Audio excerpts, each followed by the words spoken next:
Ayan. Hi guys, another feedback tayo, no? Coming from Ma'am ML. Actually, mahaba-haba siya. Paiiksiin natin ng konti, mga mima. Ayan, so sabi niya, lotion yung kanyang in-order po. Ayan, so maganda yung lotion, nice.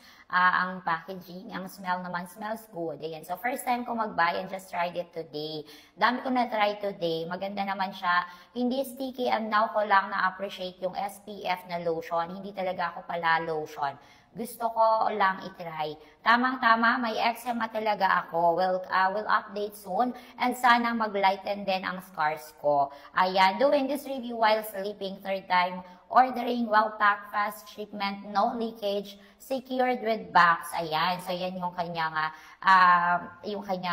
feedback ko sa ating lotion. So may eczema daw si ma'am, no? And actually, yes, nakakatulong ito sa mga skin conditions ninyo.